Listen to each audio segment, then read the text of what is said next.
Vamos falar de leitura? Vamos falar sobre livros? Sim, adoro falar sobre isso. Mas não é sobre qualquer tipo de leitura que nós vamos falar hoje. Não. É uma leitura bem específica, a leitura acadêmica. Paty, tem isso? Tem. Tem isso e é importante para a sua pesquisa científica, tá? Tem que entender esse negócio. Então fica aqui, fica comigo, se inscreve no canal se ainda não se inscreveu, baixa lá o sininho para ter as notificações dos próximos vídeos e vamos começar esse assunto. Assim, primeira coisa, entender a diferença da leitura acadêmica para a leitura de literatura. Ela é bem específica, acadêmica, ela não é para entretenimento, não é só porque você curte aquele autor e tal. É porque você precisa extrair algum conhecimento daquilo, você precisa ter um embasamento teórico para escrever a sua pesquisa. Então, você precisa extrair algo muito específico daquela leitura, tá? E por isso que a forma de fazer essa leitura é totalmente diferente da leitura de literatura por entretenimento, né? Agora, quando que essa leitura começa? Começa antes de qualquer coisa, tá? Antes de você saber teu tema de pesquisa, antes de você... Tudo. Antes de fazer pré-projeto, projeto, você tem que começar a ler. Tem que começar a ler por quê? Porque é impossível você saber o seu tema, você escrever sobre a sua problematização, justificar o seu tema, se você não tem leitura. Vai justificar como? Tem que ter embasamento. Então, você precisa ter leitura. Primeira coisa que você faz. Ah, Paty, mas como é que eu vou ler um negócio se eu nem sei qual é o meu tema? Ué, algum norte você já tem. Se você não tem, vai falar com seus professores. Vai falar, vai conversar com o pessoal e vai buscar alguma coisa. Que alguma coisa eles vão te dar de dica. E daí você vai atrás. Por exemplo, quando eu estava fazendo faculdade de jornalismo, eu já sabia que a pesquisa, né, que eu queria fazer seria dentro do jornalismo literário. Eu já tinha uma pesquisa científica, o PIBIC, dentro dessa área, então eu já tinha algumas leituras que me ajudou bastante. E então eu já sabia os autores também que eu tinha que trabalhar. E daí eu já fui revendo essas leituras, fazendo outras leituras, conversando com professores. Isso quando?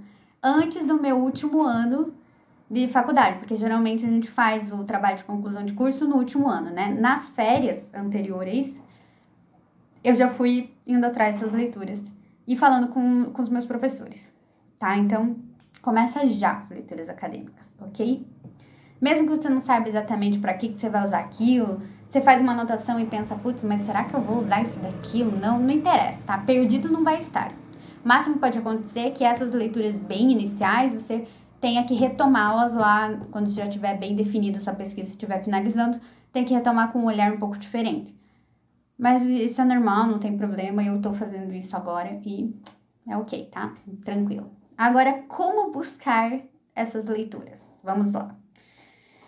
Vou explicar como é que eu tô fazendo agora, para pós, né, e no momento que eu estou agora. Eu tenho um documento no Word com o cronograma da minha pesquisa, até quando eu tenho que escrever e terminar. Esse cronograma, claro, eu vou revendo a todo momento, alterando, né, o que precisa. E embaixo dele eu tenho os capítulos, a divisão dos meus capítulos, e o que eu quero tratar em cada capítulo, os autores que eu quero trabalhar, os conceitos que precisam aparecer nesse momento. Também isso eu vou revendo conforme eu vou escrevendo. Mas isso fica ali, me ajuda a perceber o que tem que entrar naquele capítulo, tá? Pra não deixar nada de fora e também não ficar viajando no capítulo. E daí você tendo isso, já sabe o que você tem que buscar de leitura. Então agora eu tô no capítulo 3 da minha pesquisa. Então eu escrevi uma parte e agora eu empaquei. Porque tem uma lacuna que eu preciso preencher com leituras que eu ainda não tenho. Né, de um tema específico que até então eu não sabia que eu faria, e aí, conforme eu fui escrevendo eu percebi a necessidade, e agora eu sei que eu tenho que fazer.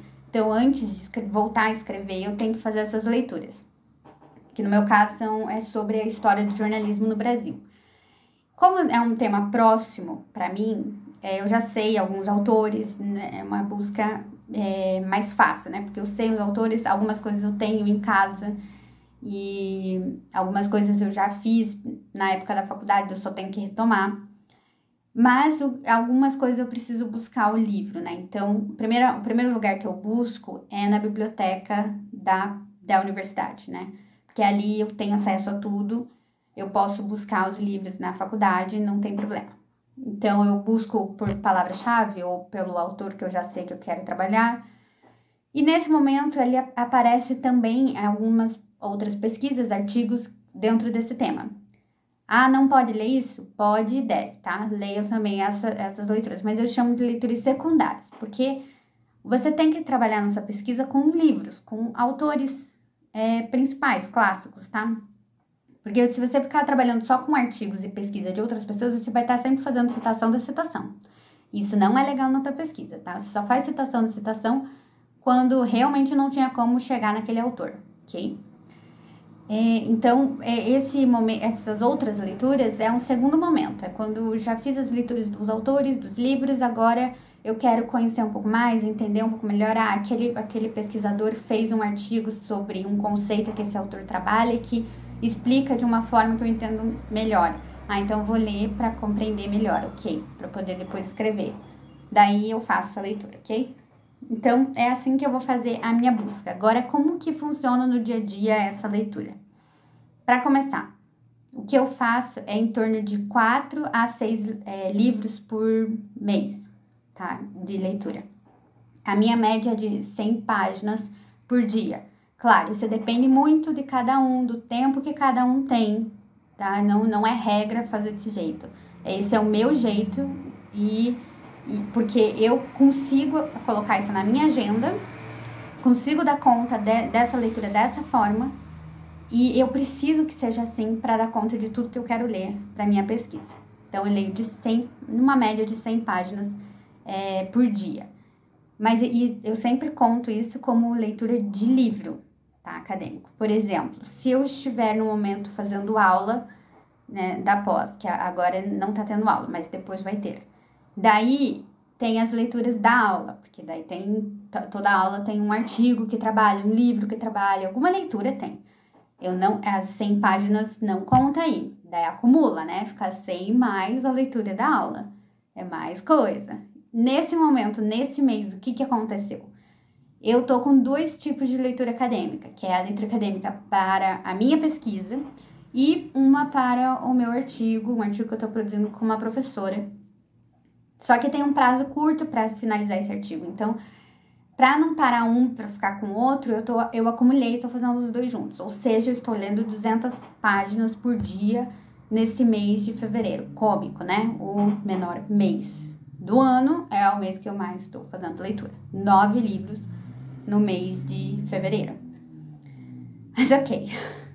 É isso, tá? É assim que funciona. E daí, como é que eu faço as leituras? Que agora vocês estão pensando, nossa, Paty, mas você tem superpoderes para ler tantos livros no mês?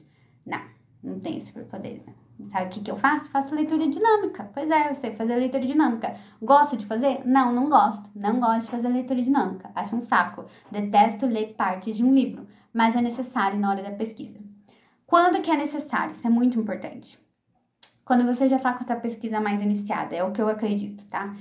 Fazer leitura dinâmica no início da sua pesquisa eu acho um risco, porque você ainda não pegou direito os conceitos ainda, não tá escrevendo muita coisa ainda.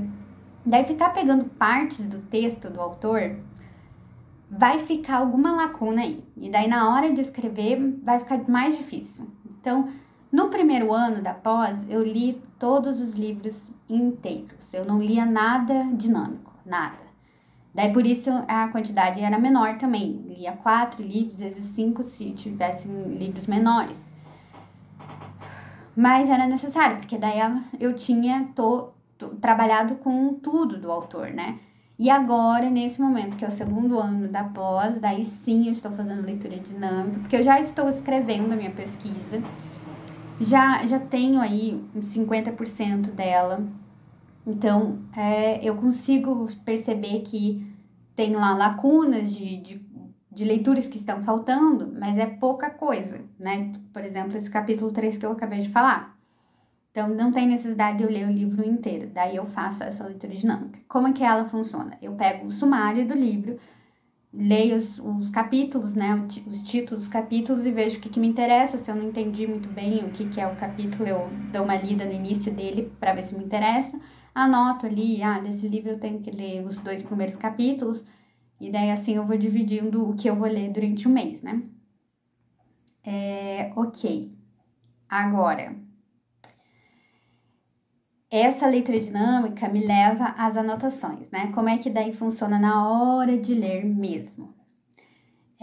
Eu tô sempre com lápis e caderno, porque eu tenho que fazer anotação, eu tenho que anotar os parágrafos que eu quero depois pro fechamento, tá? Então tem esse momento, você vai fazer as anotações, você não vai só ler, você vai fazer anotações. Às vezes fazer uma pesquisa ou outra de palavras ou conceitos que o autor utiliza para entender a leitura, enfim, tá? É assim que funciona a leitura acadêmica. E daí sobre o fichamento a gente fala em outro momento, em outro vídeo, ok? Para não ficar muito confusa. Mas tem mais uma coisa. Tem livro que não tem o sumário, né? Acontece. Alguns livros mais antigos não tem sumário. Por exemplo, esse livro maravilhoso que eu adoro, Chateau, que eu ganhei de uma amiga antes de começar a faculdade de jornalismo. Fala sobre Assis Chateaubriand, que é praticamente Sanchou jornalismo aqui no Brasil. É muito bom o livro. Só que ele não tem sumário e ele tem 700 páginas. E eu precisava para esse momento da minha leitura. Eu sabia que tinha coisa nele que eu ia usar, que é muito importante. Só que eu li há 5 anos, então eu não sei mais aonde tá o que eu preciso, né? E como não tem sumário, decidi ler ele inteiro para poder encontrar as partes que me interessavam. Claro, 700 páginas, então eu li em 7 dias, né? Isso acontece também. Daí paciência, tem que fazer desse jeito. E os capítulos também não tem título. Mesmo alguns que não tenham sumário, tem o título no capítulo, né? Mas esse não tem, é só numerado. Então, não tinha o que fazer mesmo, tinha que ler ele inteiro.